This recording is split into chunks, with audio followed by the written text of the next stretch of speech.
Here's more wrestling news for September 13th, 2022. And we're starting off with the Elite, Kenny Omega and the Young Bucks, who in addition to being AEW wrestlers and executive vice presidents of the company, are also part of the Being the Elite YouTube channel. The show follows the Bucks, Omega, and others as they go about their lives outside the squared circle, but fans won't be seeing new BTE content for the foreseeable future. The official Being the Elite Twitter account fired off a tweet about the show's future, saying there will be no new content this week as the series has been put on hiatus until further notice. The tweet didn't explain why, but fans figured out that this is just another part of the suspension of the Bucks and Omega. There's no confirmed date for when the Elite will be back, but with no wrestling and no YouTube series, the trio will have plenty of time to reflect on what went down at All Out. Fans won't be seeing the likes of Kenny Omega on AEW programming or on Being the Elite, with the former AEW World Champion recently resurfaced in Japan.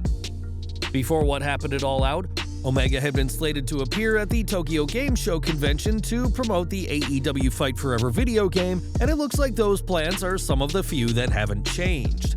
In a video from Haoming, a Japanese wrestling apparel company, Omega can be seen having fun in their offices, so we know that the cleaner is in Japan.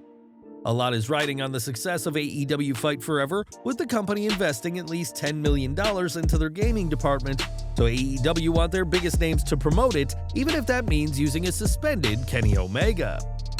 One name fans won't be seeing in AEW permanently is Malakai Black, who was recently granted his request to be released. A deeply personal issue led Black to ask for his release, but that won't mark the end of his stable. In a recent filing, AEW sought ownership of the term House of Black for the intents and purposes of merchandising. With Malakai Black now out of the picture, that just leaves Brody King, Buddy Matthews, and Julia Hart, and while AEW hasn't confirmed what they'll do with the group, they at least still have the House of Black name to use. In August, Johnny Gargano returned to WWE 9 months after his contract expired in NXT. Gargano's return was a huge deal for WWE, as there had been belief among fans that he would join AEW, but we are now learning more about his comeback. Speaking on WWE After the Bell, the former NXT champion recalled his return, which came far earlier than he had any plans to wrestle again. I was okay taking off a full year, letting my body rest, letting my body recover, but also letting my mind recover and also re-energizing myself. I've done this for almost 18 years at this point, and I've been very lucky. I haven't had any major injuries, I haven't had any major time off. Despite plans to be away from the ring for a year, Gargano returned 9 months after his NXT departure and defeated Chad Gable on last night's Raw. In his time away, Gargano became a father, so it makes sense he wanted to be there with his newborn son, but now the former NXT champion is ready to show why he's called Johnny Wrestling. In 2001, WWE debuted their first season of Tough Enough, a show they would bring back multiple times over the years. The last time fans saw Tough Enough was in 2015, but the reality show could be coming back if one former trainer gets his way.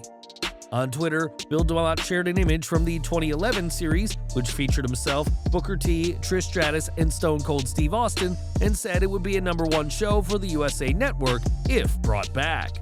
This got a reply from WWE's own Adam Pearce, who is on board with the idea of bringing the show back, saying that the universe works in remarkable ways. If Tough Enough is brought back, it likely won't involve DeMott, who resigned from WWE in disgrace a few years back following allegations of misconduct in his role as a trainer. While WWE has its own developmental ground, NXT, Tough Enough's alum include the likes of The Miz, John Morrison, and NXT Undisputed Women's Champion Mandy Rose, and perhaps the company's next big star will have to prove they're tough enough before signing with WWE. Now it's been close to 4 months since Sasha Banks and Naomi walked out of the May 16th episode of Monday Night Raw, and neither woman has been seen since. While neither woman has wrestled, the pair have been making appearances, popping up at the Marvel's She-Hulk premiere, and recently walking the runway for New York Fashion Week. Banks especially is no stranger to projects outside of WWE, as she appears as Koska Reeves in the Star Wars hit series The Mandalorian on Disney+. In a recent appearance on AHCHTO Radio, Banks discussed her life outside of WWE and how she doesn't plan on stopping with her projects out of the ring. More specifically, Banks said she's really starting to focus herself on music and creating a music video, and encouraged her fans to stay tuned. Banks already has some connections in music, as her cousin is Snoop Dogg, and we imagine having the rap legend on her side will help immensely with a potential music career. It was reported some time ago that Banks and Naomi were expected back in WWE any week now, and though that hasn't happened yet, the boss is keeping herself busy despite her hiatus from wrestling. For years, Roman Reigns and Paul Heyman have called on people to acknowledge their tribal chief, with even the most critical of fans being won over. Now the Bloodline has received a unique acknowledgement, as during last night's ESPN First Take, co-host Dan Orlovsky unbuttoned his jacket to reveal a sweater bearing the "Acknowledge Your Daddy" slogan, popularized by Reigns. Orlovsky's co-hosts had differing reactions to the apparel, but he did earn himself a tweet from Reigns and Heyman, the latter of whom claimed that Orlovsky has proven himself to be far smarter than his co-host Stephen Smith. Orlovsky is a known WWE fan and has attended wrestling events with his family, and he, like so many others, have acknowledged the head of the table. Earlier this month, Braun Strowman made his impactful return to WWE, demolishing various tag teams with his brute power. Strowman's strength has been a huge part of his character throughout his wrestling career, but it's not just the superstars of WWE who have felt it. Strowman can be seen facing off with Irish bodybuilder Blessing Awodibu in an arm wrestling match, and after a struggle, the former Universal Champion was able to get the win. Strowman is hardly new to arm wrestling, as he had a match with Bobby Lashley on Raw years ago and was close to defeating Devin Larratt, currently the #1 ranked arm wrestler in North America. The monster among men is set to be a face now that he's back, and will be staying on SmackDown, so don't be surprised if he uses those arms to take on Roman Reigns. With Vince McMahon retired, it is now Stephanie McMahon and Nick Khan who are running WWE, with much of the hands-on work done by Triple H, who is working as both head of WWE Creative and head of Talent Relations. Triple H held both roles when he was running NXT and has earned himself a lot of praise in these jobs. One person who worked with the game in NXT is EC3, and while speaking on the Wrestling Outlaws, the former NXT superstar claimed Triple H was the superior man for the job. Everything we're talking about, even with the cash, the creative, the complacency, and the guarantees, and we're doing the same work in the same work weeks. There's a new boss in town, and we have no idea how it's gonna go and how it differs. It could be a totally different place, maybe not completely, but there could be. The leadership starting at the top. I do think Triple H is a superior leader to Ancient Vince and Tony from what I know. You know, you hope so, but you're probably right too. Just because there's a new president, sometimes the foundations and the system change. I think we give it a shot though. Triple H has already changed a lot in WWE, bringing back several released talent and teasing a World Cup for the company, so we'll have to wait and see how the company flourishes in the era of the King of Kings. Now, Noelle Foley, the daughter of Mick Foley, hasn't had an easy past couple of years after suffering a series of concussions that derailed plans of training to be a wrestler. Noelle suffered a concussion after riding a roller coaster and has now taken her case to none other than Dolly Parton.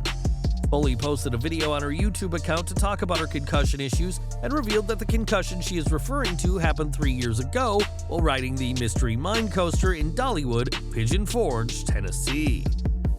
Noelle recalled her head whipping back and said her neck was injured in the process, and said she is now also dealing with hyperacusis, a hearing disorder brought on by her concussion, and said that just hearing things can be physically painful these days. Foley said that when she reached out to Dollywood, they were very understanding at first, saying that they would help cover her medical bills, but that they've not actually done that.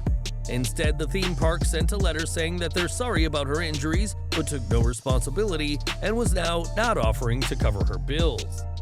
In her video, Noelle says how she wants to try and make her case to Dolly Parton herself, claiming that the Dollywood company has shown that they do not care, while the singing legend is more likely to help her out.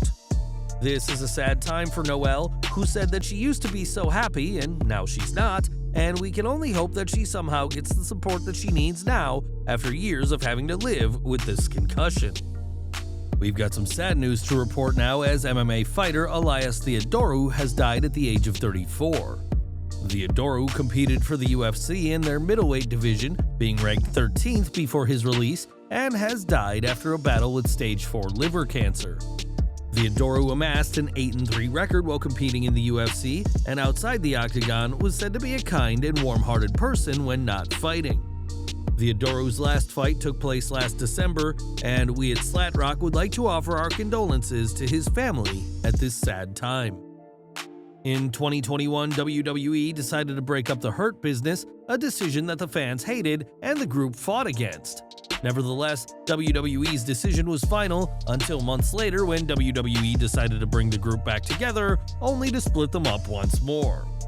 It's been nearly a year since fans saw MVP lead a group into battle, but that could soon be about to change. On Instagram, MVP shared a video of his newest client, Omos, before saying that he's always thinking about business, and panned to Hurt Business alum Shelton Benjamin.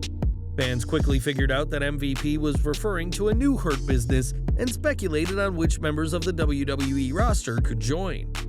While MVP is the manager for Omos, fans haven't seen much of the Nigerian giant in recent months, and it may be time for MVP to branch out into new clients. And we're ending today with the Road Dogg Jesse James, who was rehired by WWE last month, taking the role of Senior Vice President of Live Events from his fellow Hall of Famer Jeff Jarrett. This was a huge win for Road Dogg, who just a few months back had been begging any company, even ones he'd bashed like AEW, for a job, and more has come out about his return. According to PW Insider, Road Dogg officially began his duties as VP of Live Events a few weeks ago, shortly after Jarrett's departure and Road Dogg's return were confirmed. PW Insider noted the belief was Road Dogg's first day back with WWE occurred during the last full week of August, which would place his return between August 22nd and August 26th. Road Dogg was released in January as part of many Triple H associates cut from NXT, but with the game now running things on the main roster, things are looking up for the former World Tag Team Champion. Well guys, that's our news for today. Please share your comments below. Also hit the like button, subscribe to our channel, and hit the bell icon to receive all notifications. And as always, thanks for watching.